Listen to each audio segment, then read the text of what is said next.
You're listening to the Emotional Abuse Recovery Podcast, episode number 4.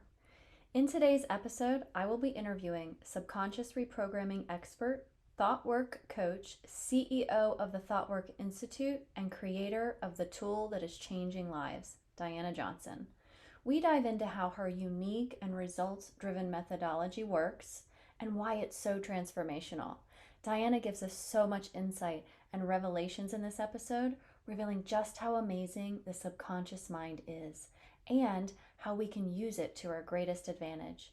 Plus, she shares her own story of transformation and how her work has led to where she is today, expanding the reach to people all over the world for their own healing journeys. This episode will unravel so many answers you might have had about your own subconscious mind. So stay tuned because you're not going to want to miss this. Welcome to the Emotional Abuse Recovery Podcast, a podcast specifically designed to help you heal after a toxic or narcissistic relationship. This podcast teaches you to use your subconscious mind to go from feeling stuck to set free.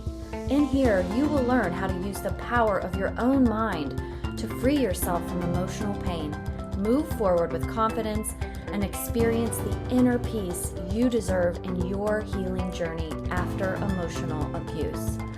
I'm your host and subconscious reprogramming coach, Allison Dagney. So let's get started.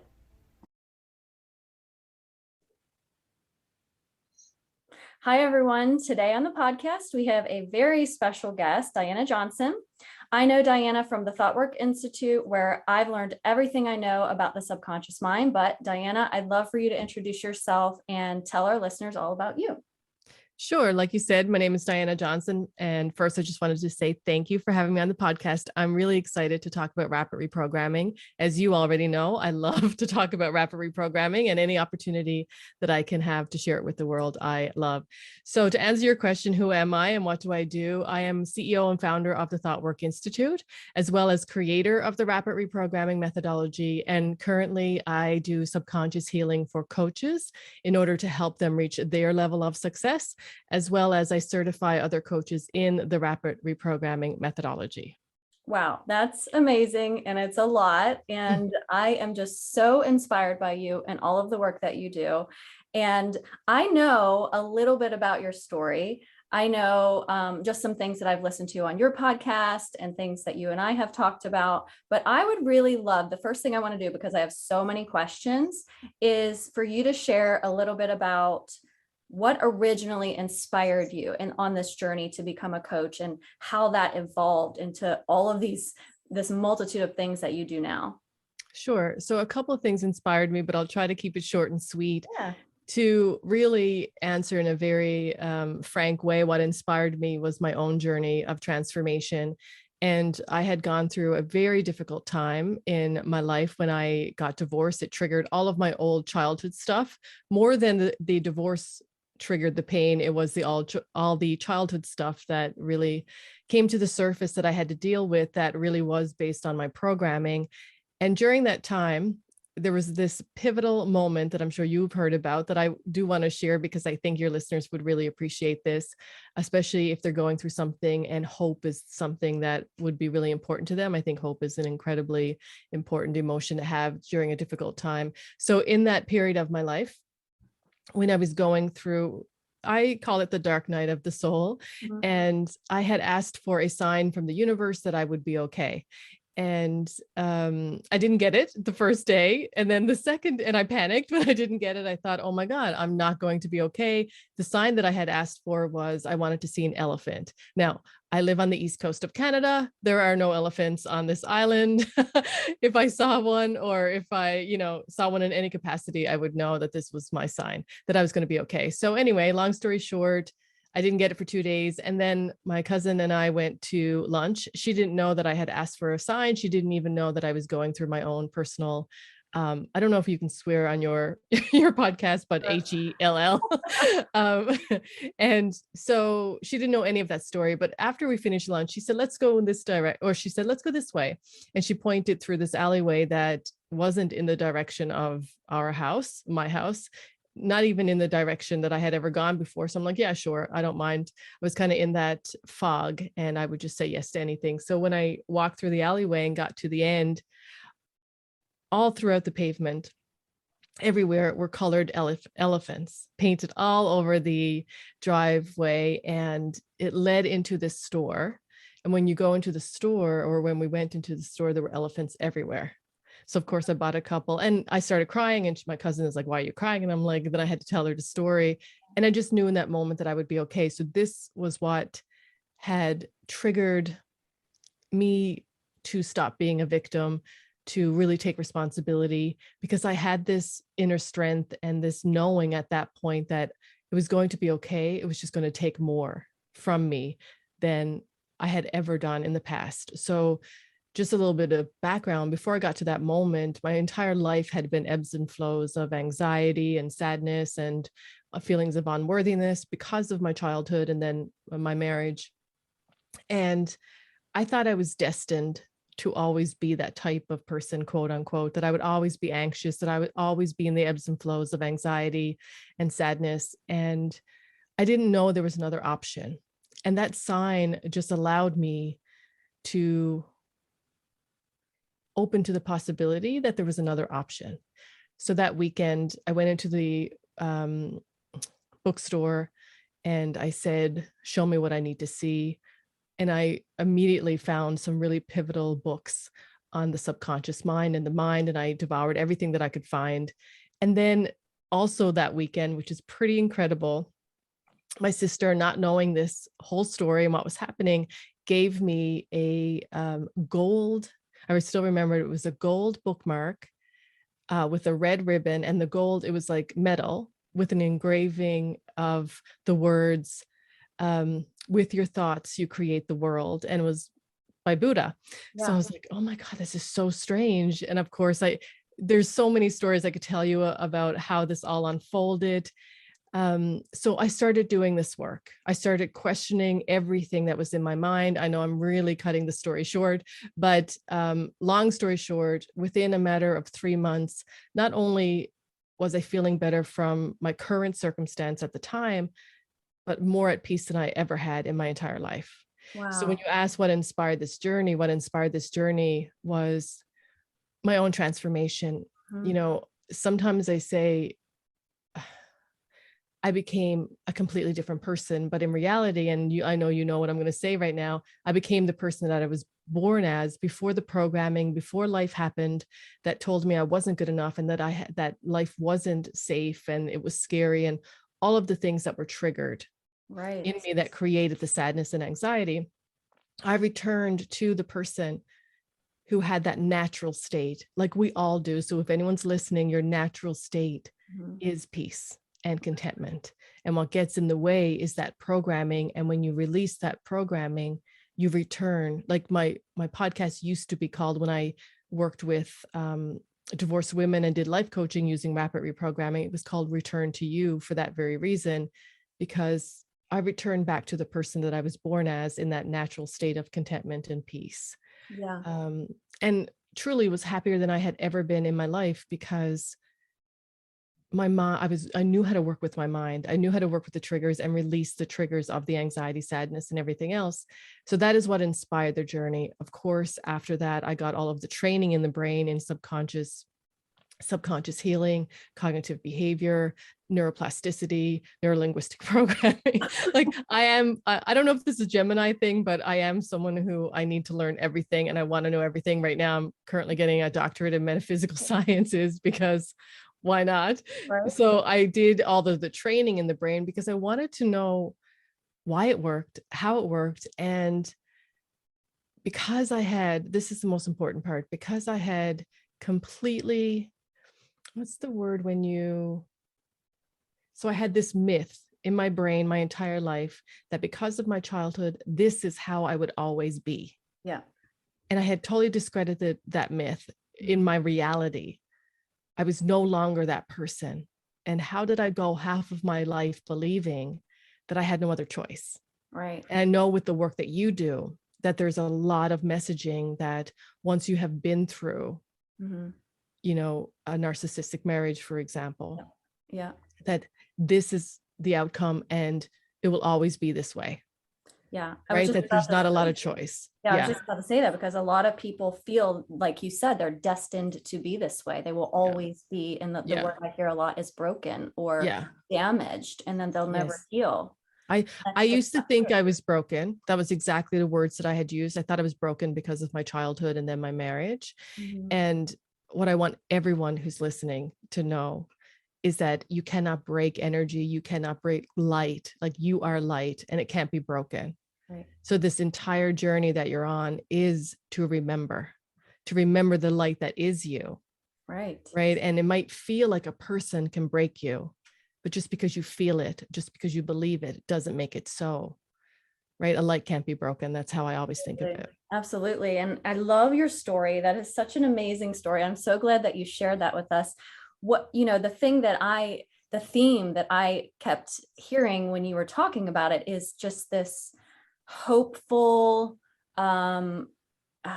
draw, and the draw to the things that you needed in your life, and the things that were going to be what would take you in the direction that your life is right now. What about the subconscious mind? Like, where did that come from? Like, how were you drawn to the books, and how did that come about? Because that's really interesting to me. So you'll have to ask the universe how I was drawn to the books.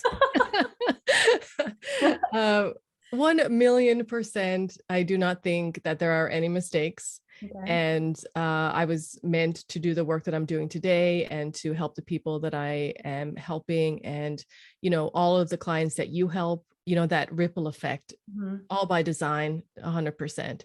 But in terms of why I did take a deep dive into the subconscious mind, because everything that I was learning showed me that 95% of how we feel and how we act and how we react, and therefore everything that shows up in our lives and how we're triggered and everything, is driven by the subconscious mind. Yeah.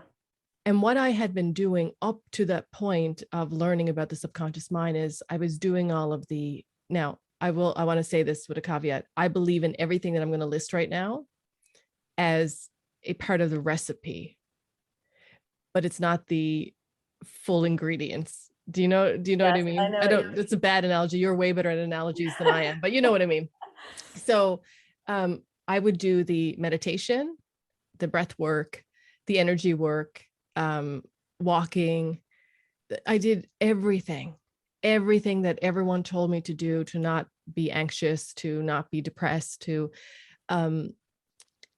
and it all worked, but in a very temporary way. Like, weeks would go by and then I would feel like I just got slapped in the face with what had happened, right? All over again. So everything was temporary. And this is why it's temporary. All of that works on the conscious level of the brain. And it also works on the physiological response in the body. But if you have the same belief system that you may not even be aware of, those automatic thoughts running in the background, triggering these emotions in your body, if you're only working on the body and not getting to the source, right, it's going to be temporary. Right. Because, let's say you're running every day and you're meditating every day and you're doing the breath work and the positive thinking and the affirmations and all the beautiful, great stuff that tools that we have. If you're doing all those things, but you have the same subconscious belief that says you're not good enough, you're going to be alone forever, you're not strong enough, you'll never get over this, you're broken, you'll never heal, that's triggering responses in your body. So all the work that you're doing, you're taking 2 steps forward and 3 steps back. But when you get to the source of those physiological responses in the body, you get to the anxiety, you get to the source of all of those emotions, anger, guilt, regret, all of the emotions that so many women have. When you get to the source, then the rest of the stuff can really make an impact in the longer term, where it's not just temporary and it's lasting, because you're removing, I think of it like a weed, right? If you don't get the root of the weed, it's going to come back. Right. It's right. So when you're doing the subconscious work, you're getting to the root, so the weed doesn't come back. You're not continuing to trigger the fight or flight response in your body. That makes perfect sense. With those automatic thoughts running in the background. So we have 60 to 70,000 automatic thoughts a day. And here's the thing, 80% of those were the same as yesterday and also negative. Right? Right? Our brain has been built to find problems for our survival. So imagine your brain is actually wired to look for issues in your life. And that doesn't help us very much, does it? And they're all on autopilot. Mm-hmm. Most of us don't even know what's running in the background looking for issues in our life. Because back in the day, the caveman days, we needed it. We needed our brain to show us, has the environment changed so I can go into fight or flight mode, so I can fight off the threat, or I can get out of there and save myself, right? But we don't need it in today's society in the same way. Yeah. We certainly don't need it when we're standing up washing the dishes. No, we're not running from a saber-toothed tiger anymore, or right. But our subconscious mind thinks we are. right. Here's the thing, your subconscious mind holds the memory of absolutely everything that has ever happened in your life. So you're standing there washing the dishes, and an automatic thought comes in your mind that everyone leaves me. And then your body reacts as though it did the same way it did when someone actually did leave you. And your subconscious mind thinks it's happening today. And you're like, I'm just washing the dishes. Why do I feel like this? Why do I have this anxiety? Do I have this pit in my stomach? Because your subconscious mind just dipped into the memory of what had happened over your lifetime, and it thinks it's happening today. So when you can do the subconscious healing to release the memories, it's not that you don't remember it, but you release the memory on that cellular level, so it's not triggering the fight or flight response all of the time, your life will change. Well, and like you said, when you get to the source, then all of those other tools, all of those other healing types of work that you might do can actually support you more. Yes. It can actually be more beneficial to you versus feeling like you're constantly spinning your wheels and not getting anywhere. Once you get to the source, then those things help build onto what you're already doing for yourself and your healing. Is that right? It allows your body to truly heal then. Your mind and body to truly heal. Because what happens when you do all of the, I call it more like coping strategies and emotional coaching. Like, so for people who are coaches, I call it more symptomatic coaching. So you have this body reaction, that's the symptom. Let me help you with the symptom. So if I'm telling you self-care, I'm helping you with the symptom of the source, and the source is the subconscious mind. So what happens if you only work with the symptom? It's the same thing as having a cut on your hand and picking the scab, and it never fully heals, because every time the subconscious triggers, like dips into the memory of everything that's ever happened to you and triggers that fight or flight response, it's like picking the scab again. So your body, mind, energy, spirit never fully heals because it just keeps getting picked. Does that make sense? Absolutely. And I've had clients even tell me it feels like I have a sore that just won't go away. Yeah.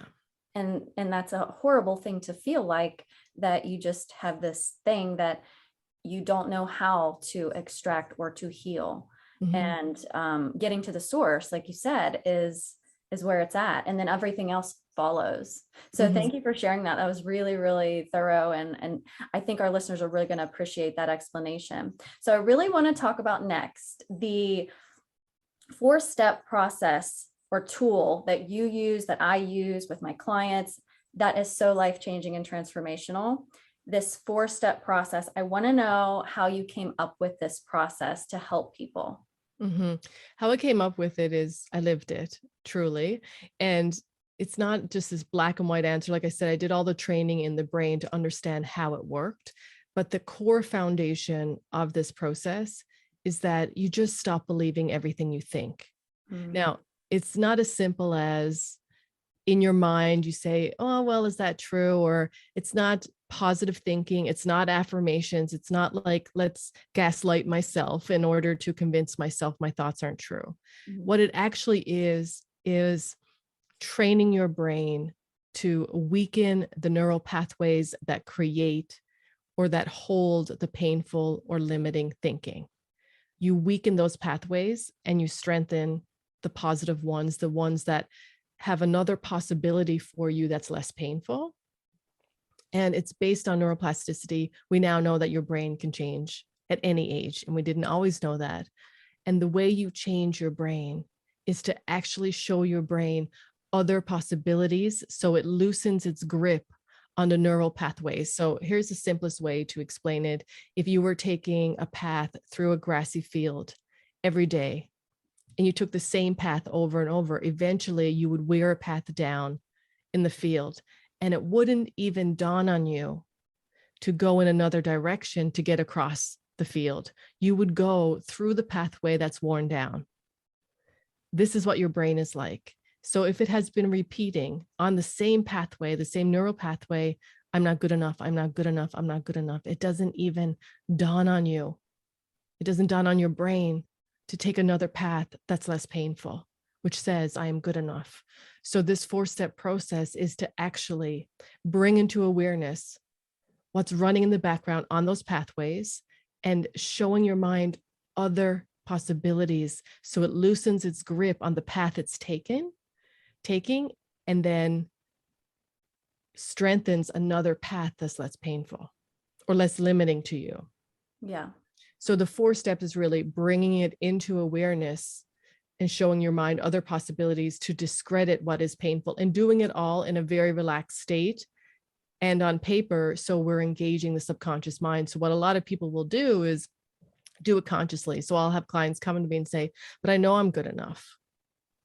But when I ask them certain questions, it's like, oh, well, I believe this and I believe that. And it's clear that consciously they know they're good enough, but there's something else playing in the background.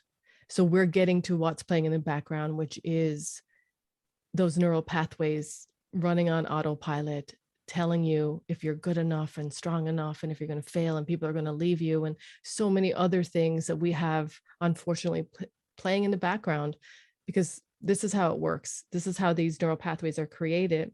From the time you were born, mostly by the time you're 8 or 9 years old, you have this programming. So life is happening and it plants a seed in your mind about your worthiness, your capabilities, about life, about whether or not you're lovable and everything else. All by the time you're 8 or 9, just based on a teacher looks at you sideways, a best friend doesn't show up or lies to you, your parent gets mad at you, you do a little dance and no one claps. All day long, every day, you're getting these messages because of where your brain is at that time, very impressionable.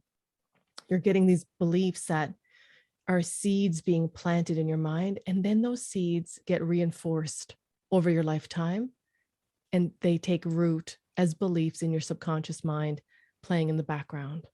So the work that we're doing for subconscious healing is to bring all of that to awareness. Now, you're not digging up the past and having to relive it all. No, it's much easier, much quicker than that. You're just simply showing your mind what else is possible other than what has been playing in the background and hurting or limiting you. Right. It's so simple, way simpler than most of us have been made to believe is possible. I remember I had a client when I was doing divorce coaching, and she said, when I first listened to you talk about it, I thought this will never work for me. It's too simple. And when she started doing the work on paper, doing the 4 steps on paper, she came back to me, and it was maybe 2 or 3 months later, we had worked together, and she said it saved her life, that she was suicidal when we started working together, but she just didn't believe it would work for her because it was so simple. Right. And we just make it so complicated. But what makes it so complicated is the programming we have, that we have been given these messages that we are broken, right? Like, this is the thing. I have to say, it's probably the main reason why I started doing this work, is because I didn't want people to continue to believe the messaging that I received and that they're receiving, that it is so difficult, that it takes so long, that, I thought I needed a lobotomy. I did not think that I could ever be at peace without getting my brain cut out. Mm-hmm. I just thought I was wired in a certain way. And because of the childhood trauma and the things that happened to me, that I would never be at peace, that I could never be content. and be present and in the moment, which is all BS. I'm all of that now. Do things happen? Of course, but I know how to work with my brain to feel better. So the real reason why I got into this work was to say, listen, there's another possibility. Right. Even though you have been told your whole life Mm-hmm. that this is the way it needs to be, and this is who you are, and this is, you have no other options. It's not true. Yeah. And that's really important too, because like you had said, helping people see that what they've been programmed with isn't true necessarily. And because I'm a mom, knowing this work now, I'm so careful about how I talk to my kids now, because I'm thinking, oh my gosh, like I thought I had a great childhood growing up. And because I've done a lot of this work myself, I've been able to look back and see the beliefs that I had been programmed with. And some of them were completely innocent. I don't think that they were ever done maliciously, but there were lots of things that made me into who I am, which really isn't who I am. Yes. Because it goes back to what you were saying, that, get rid of all the stuff, that's covering up the true authentic version of who you are. So Mhm. it's really amazing too, that when you start doing it, how much more aware that you are, even the way you talk to other people and the things that you say and how you show up, because especially young people in our world, because they are so impressionable in that way. Yeah. And I think even for everyone, I think being very careful about the message that we put out there of what's possible for people, I think is really, really important. And, I've had people say to me, well, if I don't believe all of this, if I release all of the programming, like, who will I be? Mm-hmm. Like, will I still care? Will I let people do whatever they want? I became more of who I am when I released the programming, because we all have this programming that tells us who we should be. Like, we have guilt and regret because of the messages that other people gave us about how we should feel and what we should do, right? So I became more loving because I wasn't loving based on society telling me, oh, well, an aunt does this, and a mother does this, and a sister does this, and you should do this. No.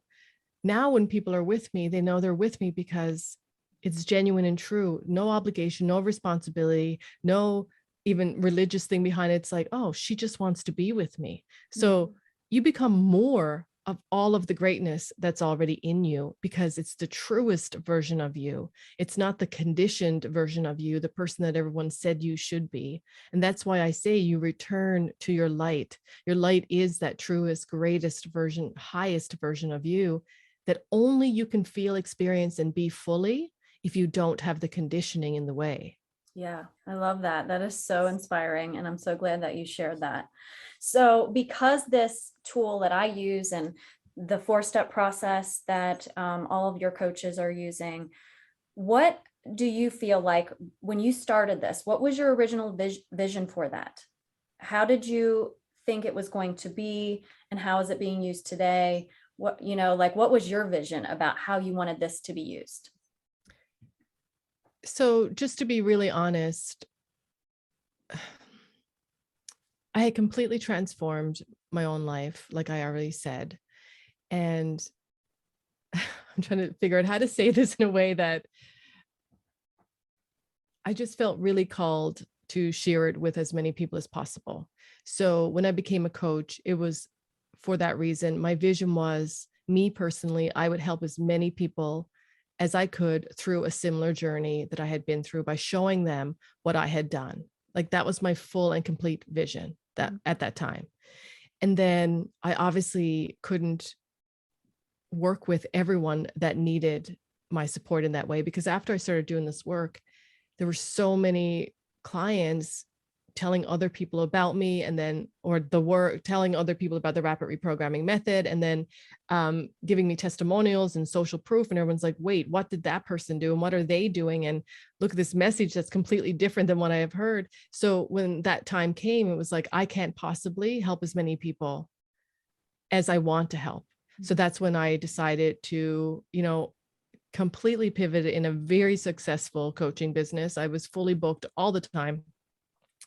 I just completely pivoted and started over in coaching other people and training other people and certifying other people in the rapid reprogramming method, that's when I founded the ThoughtWork Institute. So it was completely dedicated to training other people to do rapid reprogramming as a coach, so we can have that ripple effect. Yeah. It really wasn't this, I'm a bit of a minimalist. I only need money for incredible food and to make sure my dog's life is amazing, right? Like, okay, maybe travel a little bit, but like I'm a minimalist. I'm not tied to money in that way. And but I am tied to freedom. But even when I started, it wasn't like, oh, my vision is that I have all of this freedom. My vision was like, I'm going to help this person and I'm going to help this person. I'm going to show them what I did. It truly was to send a different message that you're not broken. It doesn't have to be this way. You don't need a lobotomy. You're not defined by the trauma of either your divorce or your childhood or anything else in your life. You were born good enough. Nothing will ever change that. And we just need to take you on a journey so you remember it. Period. Like, that's all it was for. That was all my vision was. Of course, it has evolved into much more than that. And I feel so blessed. And I still, to this day, like just in this moment, we have 31 coaches just in this moment being trained in rapid reprogramming. And still to this day, one client, like a coach will come to me and say, my client said this. And it still means everything. And the very reason why I get up in the morning. Yeah, that's amazing. That's amazing. And I love that the vision was just so simple. It was just literally to help people, lead with a genuine desire to show people that they don't have to be in this feeling of, destined to be sad or depressed or broken or traumatized forever. Yeah. And that's the reality, is when you get to the source and when you do this work, you change, and it is transformational. I live it, you live it, you embody it. I know completely. So I love that. So thank you for sharing that. And I just wanted to add to that. A real driving force behind doing this work is that I have always believed that no pain should ever go to waste. And that if I had been on a very painful journey, had that dark night of the soul, I didn't know I would survive. And then I had come out the other end, a completely different person who happened to be the person I was born as. Mm-hmm. That if I didn't do something with that, like I left a very high level, over 6-figure job, cushiony, I could work from home. I traveled all over Canada, worked for one of the top employers, did whatever I wanted. I was responsible for over 10,000 employees. I left it all and moved to my basement so I could afford to do this work.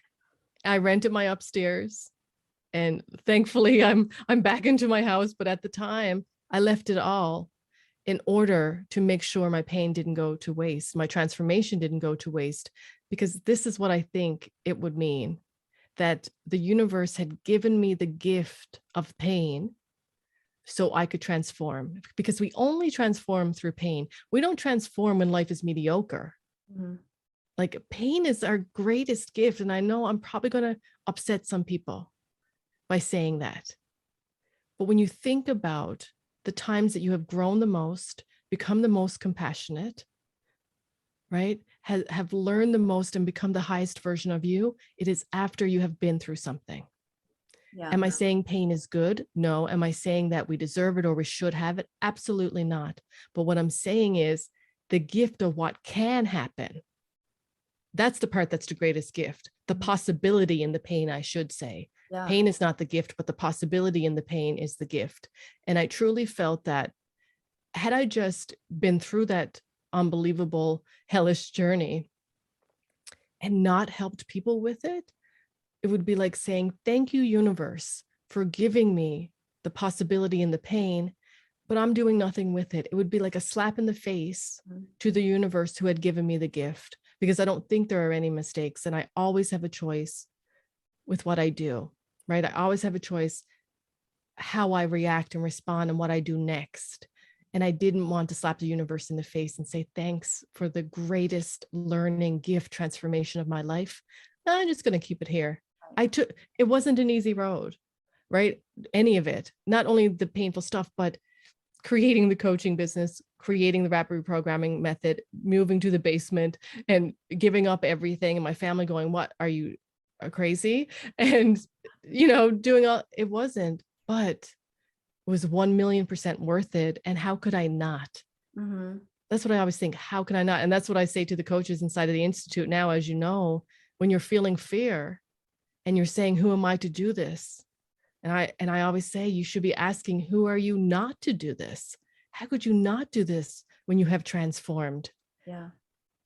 That's so profound, because I'm sitting here thinking as you're talking about how if we experienced some sort of pain, which we all have at some point in our lives, and you kept saying we have a choice. What if we could look at that negative, painful experience and turn it into something good? Mm-hmm. What if we could do that? If instead of just saying, well, this is my circumstance and this is what horrible thing happened to me, what if we could turn it into something beautiful and create that ripple effect and help other people? It's so powerful. It's a different mindset. Yeah. So, well, thank you. That's amazing. So a couple more questions, because I know I don't want to take up all of your time, because I know you're a very busy person, but I would love for you to answer to our listeners, if you could. What would you say to people or anyone who are skeptical or concerned that this might not work for them? Because you had mentioned that before about that client that you had. What would you say to people like that? Well, I think obviously the proof is in the pudding. Is that a saying everywhere? Yes, Okay, it's not just well, where I live, we have these sayings that I don't always know if it's just us or is it across Canada and the United States and everywhere else. Okay, so obviously, there are so many testimonials with this methodology, and I think that's helpful for people to see real life people who have been through the methodology, been through the program, whose life has changed. That's the first thing. The second thing is, part of that trepidation is, if we've tried other things in the past that hasn't worked, it reinforces the programming that we're broken. Mm-hmm. So in order to, like, if you have a belief that limits you from doing any kind of healing work, the act of doing it, experiencing it, is truly the only way to change that belief. I can't say any words to your listeners to convince them that either they're not broken or that this will work for them or something else will work for them. I can't, because the only thing that changes anything inside of them, this is what makes a great coach, as you know, is them coming to the realizations themselves. And the best way to do that is to actually do it and experience it. Right. And I always say, what do you have to lose? Mm-hmm. Right? If you're spending time in angst and sadness and anxiety, fear, all of the emotions, that's time that's passing anyway. If you're taking that time to attempt a methodology that can get you out of that pain or limitation, what is it that you really have to lose? Because you're spending that time in a certain way anyway. This comes down to the choice of how you're spending the time. Right. Yeah, that's really important. And, I think a lot of times it boils down to values and where they place themselves on the values list, and if they believe it's actually going to work for them or if they deserve it. So there's a lot of that. And, in my podcast, I really try to help people see that value in themselves. And I will say, when I started doing this work for myself, I started with how I felt about myself and releasing the programming that said I wasn't worth it and that I wasn't good enough. And I did it first because as soon as I loved myself and really knew I was worthy of the best life possible, I deserved to be at peace and content. As soon as I knew that, it was easy for me to commit the time to do subconscious healing. Right? Yeah. Because it's like, oh, well, of course, you deserve the best of everything. And then it's easier for me to go hiking. It's easier for me to quit my job and do a job that fulfills me. And it's easier for me to move across the country so I'm by the ocean, because I love myself. And like, there's going to be people listening right now that cringes at a woman admitting that they love themselves. Mm-hmm. Because we have been conditioned to believe, well, that's conceited and it's pompous and it's selfish. Yeah. No, because I love me, I can love you more because I know my light, I know your light. So it's the most selfless I've ever been, because loving me allows me to love so much deeper everybody else and all of the experiences and why we're meant to be here. But rather than go on a tangent, I will finish by saying, when you love you, you commit to you. And when you commit to you, it's so much easier to heal and to be happier. But it has to begin with knowing that you're worthy. Yeah, because when I'm hearing you say, and things that I've heard you say, and that I know, that our actions are driven by our beliefs, that what we believe and how we think impacts whether we're willing to take those actions to do things that are for our greatest good, or not. In some cases, people choose to do things that harm them because they have limiting beliefs or beliefs that keep them in that frame of mind as well. So 100%. Yeah. Great. So what do you think is the biggest differentiator between this particular methodology and other types of healing methodologies, therapies, and things like that? The biggest thing, and I'm not going to compare it specifically to any one modality like therapy. Everything has its place in our journey for different people, for different reasons, in different ways. So I'll just speak to why rapid reprogramming is different than any healing modality that I have experienced myself. And I had tried just about everything to be okay over my lifetime, the first half of my life. And that is, like we already talked about, it gets to the source of your limitations. It gets to the source of your pain. So it's not symptomatic coaching. It's not symptomatic healing. It's subconscious healing. The subconscious drives 95% of how we're feeling and thinking, reacting, and therefore the results that we have in our life. So this is why it's different. We're getting to the source. The other thing is, it's not like talk therapy. It's not like energy work, which I love. And, I love breath work and all the physiological work to help calm the fight or flight response. I love all of that, but it's not like that, because it's what comes before the fight or flight, right? It's healing that memory bank that's triggering the physiological responses in the body. And that's why it's so different. And the coaching that I teach inside of the Institute for rapid reprogramming is really brain training. My coaches are facilitators of this brain training, so you can change the neural pathways in your brain. It's not hypnotherapy. It's not affirmations. It's not positive thinking. It's, like I said earlier, actually changing the neural pathways that hold the triggers of your painful emotions or your limiting emotions and your limiting behaviors. And that's why it's different. It gets to the source. Yeah. So weakening those painful or limiting through the brain training, so that then you can strengthen ones that aren't as painful to get you out of that.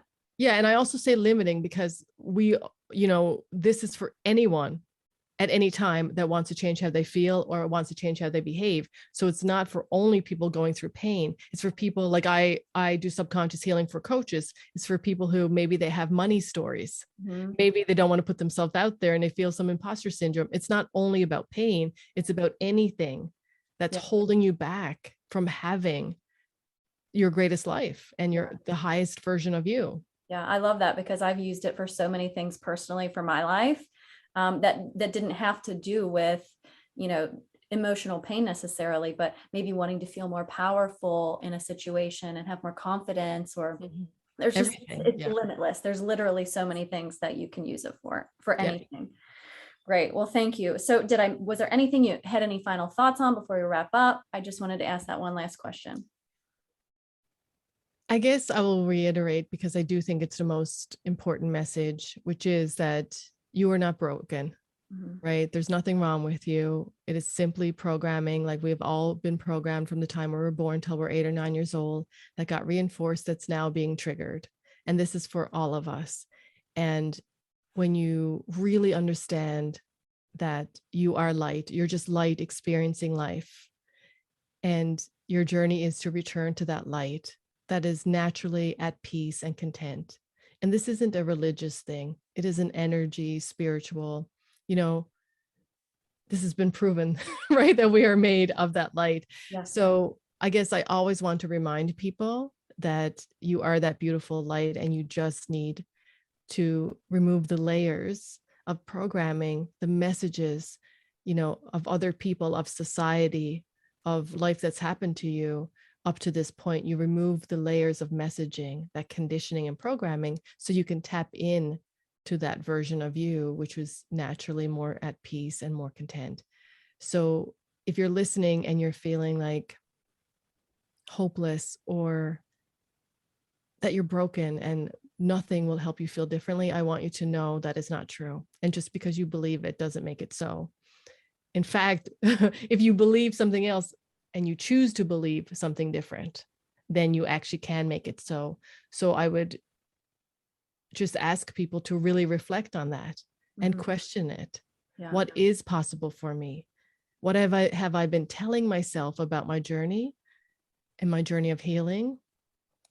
And what is actually possible?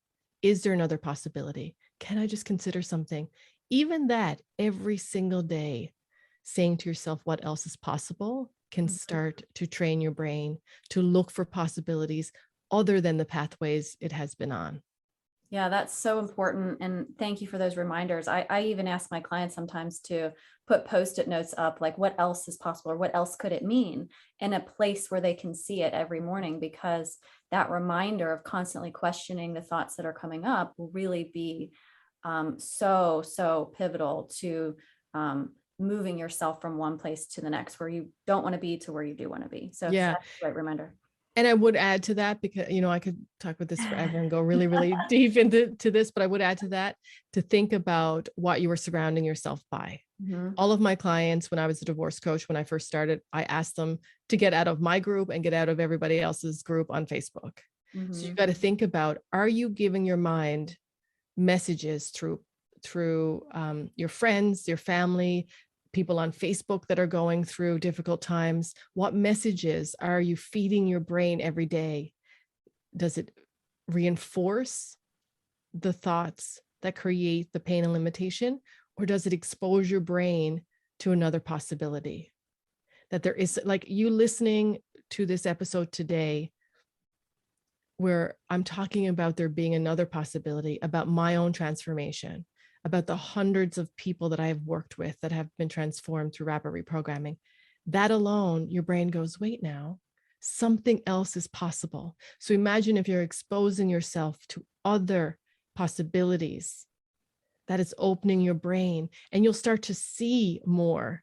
Because the way the brain works, it filters your life through what you currently believe. So if you believe you are broken, if you believe you cannot heal, if you believe you cannot feel better, do different, succeed, whatever it is, your mind will show you only proof of that, right? This isn't magic, it's brain science. It filters in based on what it is that you currently believe. So as soon as you show it other possibilities, like, I can feel better, I can do better, I can heal, I'm not broken, it'll start to show you some more. All of a sudden you see another podcast, or you see a note on Facebook, and you're like, wait, this person is saying this is possible too. But until you change the filter through which you see life, which is your current belief system, you will not see anything different. Yeah, that's so amazing and important, because there is so many things out there that are continuing to program us. There are, like you said, the Facebook groups and this, the social media, and what we watch on TV, what we listen to, all of that stuff. We have to start looking at things in a different way and through a different lens, and we can choose to do those things very easily and very simply. So, yes. Well, yeah. Okay. So last question I have for you, this is just a fun question. Tell us something about yourself that not a lot of people know, or that might surprise them. Well, anyone who's in my life, like my immediate family, would all know this about me. But I think a couple of things would be, I don't often show my humor, and I'm genuinely really funny. You might see it on occasion, I hope. But, I have been told, and I kind of actually believe it, I'm kind of funny. I know, really funny. My family is crazy funny. Like, I don't even watch sitcoms, because my family is so funny that they set the bar so high. That's so funny. Like even our kids, like all the nieces and nephews, like they're so witty and so funny. Anyway, but the thing that it really comes to mind that I think people will be surprised about, because I talk about light and love and energy and positive and peace, I think people would be surprised that I have a little bit of an obsession with Halloween. Really?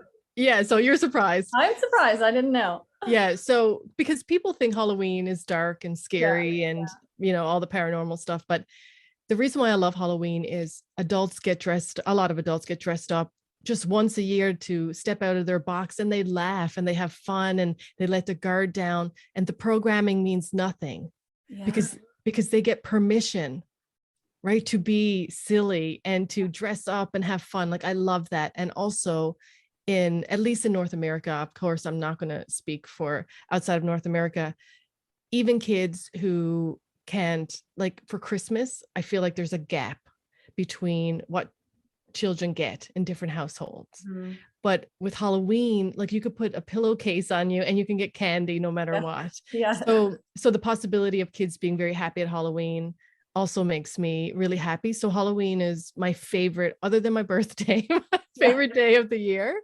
And I think people will be surprised by that. I have a haunted house in my house every year, just for my family. Like, there's like 6-7 people that come, but it's like a big deal. But my dream, which I am working towards all the time, is I want to have the best haunted house in Canada that people actually fly, because it's so good. They fly to come, and it's all by donation. And then all of the money that we make, we go and buy Christmas gifts for kids who can't get gifts. And then we just distribute them between November and December 20. Like, this is my dream. That's all I want to do. This is what I think about all the time. Like a scary haunted house? Oh, yeah. Other than rapid reprogramming, this is my other thing I think about a lot. Oh, yeah. So it's not a kid's haunted house, which I probably should do because that would be nice too. But it is like, I went to Universal Studios, the haunted houses, and they have 9 based on movie things. My sister and I went, and I thought it was like the greatest thing that ever happened. And she's like so scared. Of course, she loved it too, but she was really, really scared. Mm-hmm. Like, I'm talking that level. Like, people want to fly to see it and experience it, but it's by donation, and all of the money, like every cent, goes to, like, I want to have actors that volunteer to come in to do the stuff, and then we take the money and buy gifts for kids. Like, this is my biggest dream. I love that. That is so fun. And I would have never, ever thought that about you. So thanks for sharing that. Yeah. I don't I dress up every year, and I have already started doing the research. Oh my God. Doing the research. No, but not looking for costume, because I create it myself, like do all the makeup and the prosthetics, and like do all of the different. Yeah. That's so fun. I love that. Thanks for sharing that. Yeah. All right. So thanks for being here. I want you to tell everyone where they can find you if they want to get in touch with you. Where are you at on social media, your website, anything you want to share? Sure. The best place is probably on Instagram, which is, if you search the ThoughtWork Institute, thought_work_institute. I never thought that through that I would have to talk about it when I set that up. So Instagram, and on Facebook, it's the Abundant Coach Collective, if you want to join my group there.